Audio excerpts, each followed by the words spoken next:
So, this is your love reading for today. And let's see what is the energy of your person for this day. I'm channeling the month of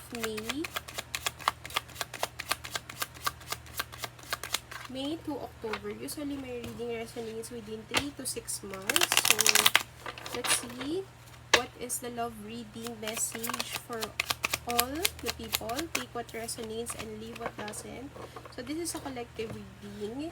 And it doesn't really have the guarantee to resonate with all of you, but this message is meant to find you.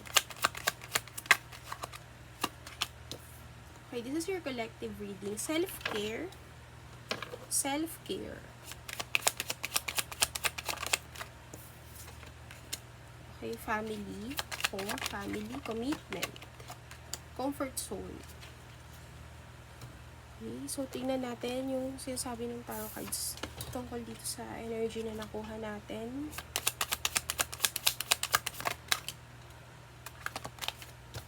Five of Wands, Four of Cups, Ace of Cups.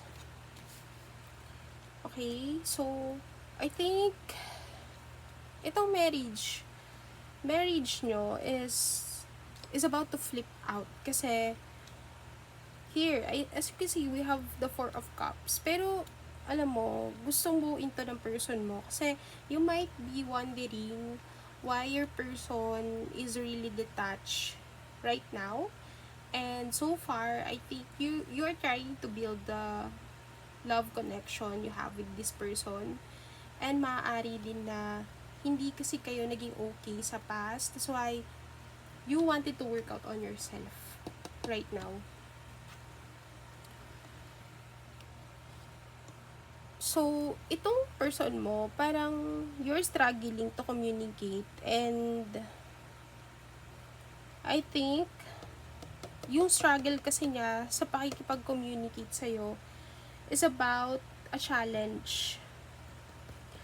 It's a challenge to him because this person knows na hindi talaga kayo nagkakaintindihan or there is a lack of communication between the two of you. So, as you see the Ace of Cups here, you're starting to wonder, what is this person thinking about me? Mahal niya pa ba ako? And anong masasabi niya ngayon na umalis siya sa bahay, iniwan yung mga bata sa akin? So, I think this is like a broken marriage and you wanted to invest and to save the relationship as much as you wanted this person. Pero pinili niyang umalis sa bahay. Pinili niya yung ibang tao kaysa sa'yo. Kasi the more na nagtatagal kayo na magkasama, mas dumadami yung problema, mas nagiging magulo yung relationship ng dalawa. Meron din dito na parang pinipilit mo na kausapin siya, pinibigay mo tong cups na to, pero I think the rejection is clear and mas pinili niya na gawin niya sa'yo, i-turn down ka, pero ikaw, pinipilit mo siya talagang ilaban dito.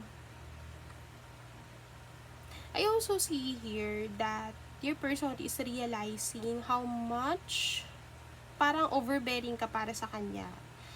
Kasi parang ang kulit mo and masyado mo nang yung boundaries niya, masyado mo nang nai-step and I think ayaw niya ng ganon. So, your person might want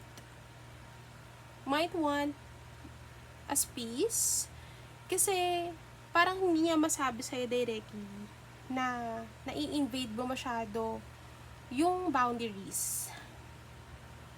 Okay? So, the no contact situation is still here. And I know that you wanted to hear from this person. But, hinahanap mo siya ngayon. Hinahanap mo siya kung kailan siya magpapakita sa'yo. Well, obviously, hindi siya ready. I think your person is not ready to face you right now because there is someone here there is someone in this connection na maaaring siya yung nagiging dahilan kung bakit ganito yung pakikitungo sa'yo ng person mo.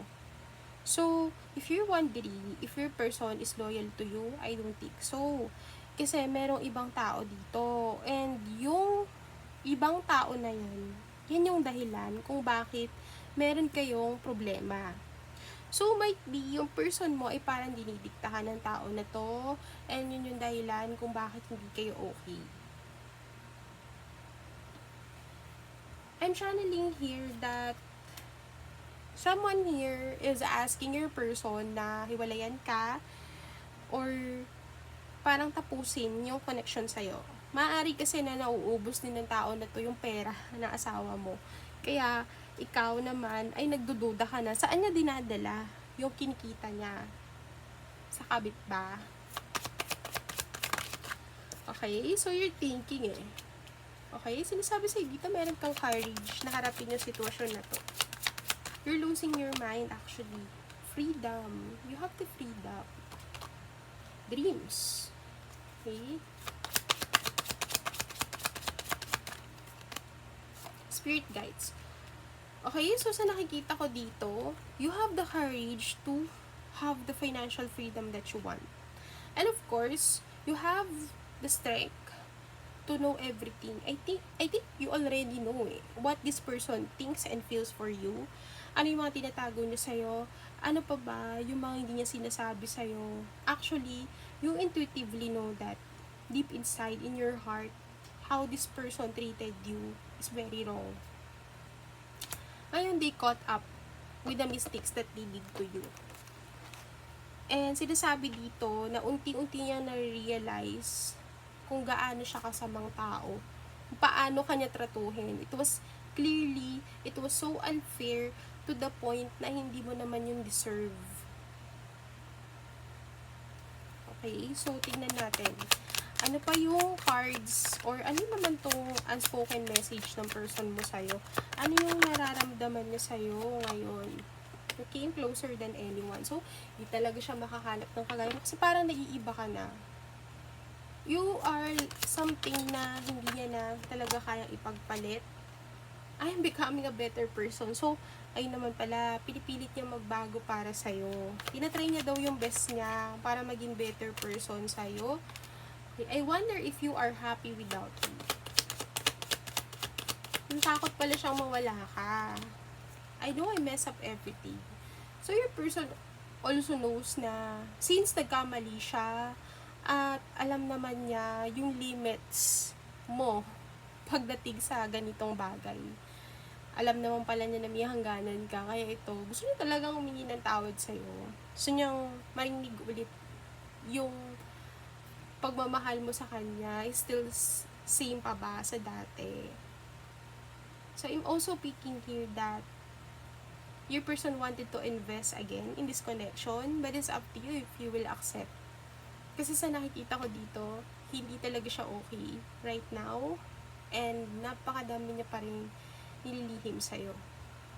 But it's up to you if you will accept your person. Kasi, hindi niya pa rin sasabihin sa'yo ito. Patuloy pa rin ito magsisinungaling sa'yo, even if tanggapin mo pa to ulit.